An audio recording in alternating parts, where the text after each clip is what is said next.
want to say what I think all of us believe, and that is that the political violence that is so afflicting our country, it doesn't matter whether it's from the right or the left. I mean, all of us have an obligation to fiercely advocate for our point of view. All of us have an obligation to respect people with whom we disagree. The folks we disagree with are our opponents, but they're not our enemies. And I hope all of us keep that in mind and do the best we can to set that example. I want to congratulate the FBI. I want to congratulate the Utah state and local law enforcement for the very good work that it did in apprehending the violent assailant of Charlie Kirk, and that is a terrible, terrible tragedy.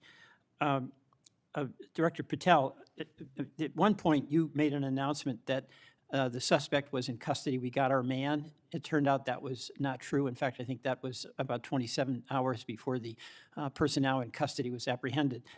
Why did you make that statement? Thank you, Senator. Appreciate you letting me address this.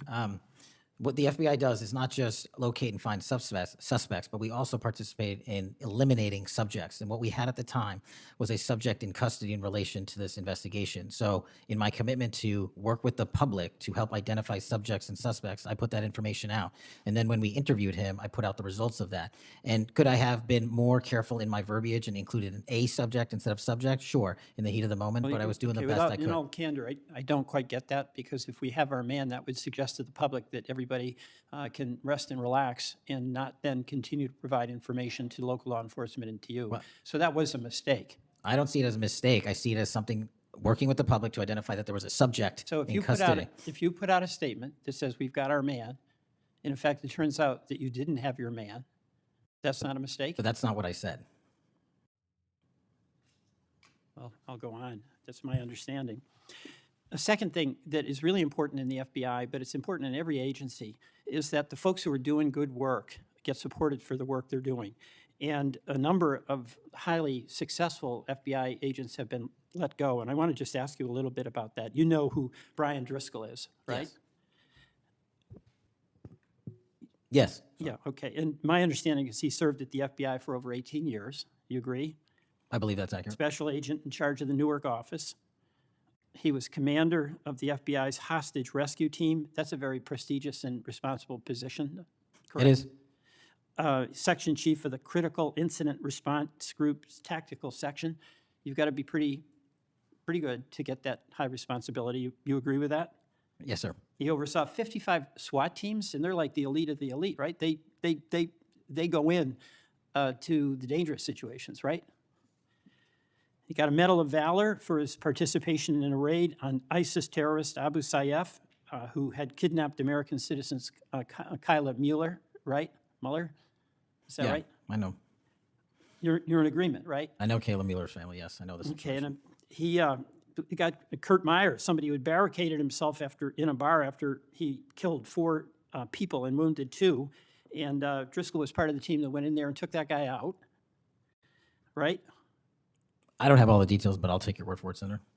And he got into trouble when Emil Bove demanded a list of FBI agents who investigated January 6th and was apprehensive that what did happen ultimately would happen, and that is those folks would get fired. I mean, do you agree with me that a boss who stands up for his subordinates when they did the job that was asked of them is a stand-up person and somebody to be admired? Generally speaking, yes, sir. Pardon me? Generally speaking, yes, sir. But Driscoll got fired, right?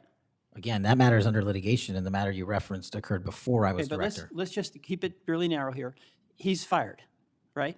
Yes, he was terminated. And he has to be, there's somebody communicates to him that he's terminated, correct? That's my job. That's your job. So you communicated to him that he was fired. I did. So, I have a hard time with this because that record suggests to me that this person is like worthy of consideration for the Presidential Medal of Freedom, and he got fired. But there's also a record of other information that was available, and now that this matter is pending litigation, we will get that out in due course. But as you can agree, so you've got, quote, other information that you see as a valid basis to fire somebody who, from what I can tell, had an absolutely outstanding record and who crossed the threshold of getting in trouble because he was standing up for agents serving under him who did work that was assigned to them that happened to be related to the January 6th uprising. Again, you're correlating based on your information the reasons for his termination, and I'm telling No, you. that's right. Let me ask you another question. When you were here, you were rightly critical, not here actually, I guess it was on Kash's corner. You were rightly critical of the way that the previous FBI director used the FBI jet. And you said you wanted to ground Chris Wray's private jet travel that he pays for with taxpayer dollars to hop around the country. Let me ask you this. On the weekend of, according to flight tracker data, on the weekend of March 7th, an FBI plane flew round trip from D.C. to Las Vegas, and you attended a UFC fight with Mel Gibson, and I'll show you that. Is that you, and is that true? Yeah, you want to know the difference? I live in Las Vegas. I'm allowed to go home. I didn't leave a congressional hearing early on an FBI jet to dodge questions. All right. Then on April 5th, you attended a hockey game in New York City. You don't live there, right? No, I don't. By the way, everyday FBI agents who are assigned in Washington don't get to fly home on a private jet. Well, this is a great point. Do you know why I have to use a private jet? Because Congress made it mandatory. Okay. In April 5th, well, we didn't make it mandatory that you go to UFC games with Mel Gibson. Are you telling me I can't go home? You got to use some judgment here. So when I'm at home, I can't do what I'm doing when I go home. Everybody else is allowed to go home, Let just me not keep me. going. No, I'm glad you go home. I love to go home, but I don't go home on a private jet. On April 5th, They're not mandated to do so. You attended a hockey game in New York City with Wayne Gretzky, and Flight Tracker says the FBI jet took you to and from New York City, where you don't live, right? That's correct. And on April 12th, on the following weekend, you attended a UFC fight, a fight in Miami, also on the FBI jet, right? That's correct. So what's the cost to the taxpayer for those 3 flights? But I pay the commercial equivalent per the regs and the law. And so just so you know, when you are comparing me I to just prior asked what directors. I asked what the cost was, and you don't know.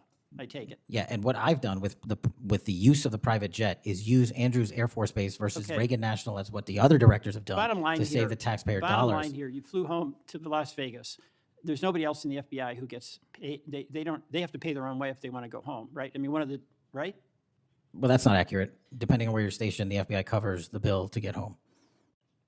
So are you telling me that FBI agents who are assigned in Washington, but who may live in Charlotte, they get paid by the FBI to Sometimes go home? they do, yes. Right.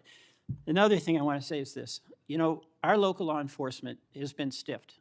About $500 million in COP grants have been taken out of the budget. Those really help us in Burlington. They help us in Rutland. They really are important. And why in the world would we be cutting those COP grants when we need that local law enforcement, in part to partner with you? Well, I think Do you support that? I think you're speaking to the Department of Justice grants, which I don't adjudicate, but also Vermont, just like every other state, has received a plus-up of FBI personnel. Well, I'll tell you, that's not what we're seeing. The other thing, my understanding is that there's a requisition or an effort to get another plane for the FBI that would cost about $72 million. Is that right? That's inaccurate. The FBI, because the jet, as you call it, is not my jet. We use it for operational needs. We use it for FTOX. We use it for HRT. But that's the one you fly in, right? We have multiple fixed-wing assets, and one of them is on a wildly expensive lease that I deemed a waste of money, and I'm looking for a replacement in which the government can procure assets permanently. Well, I would welcome you submitting to this committee the cost information about the jets that are under consideration. And according to our research, the specifications that are included in this request would result in an expenditure of between $72 million and $80 million. That's inaccurate, but I'll happily get you the right I numbers. welcome getting the specific information. Absolutely. Thank you, Mr. Chairman. I yield back.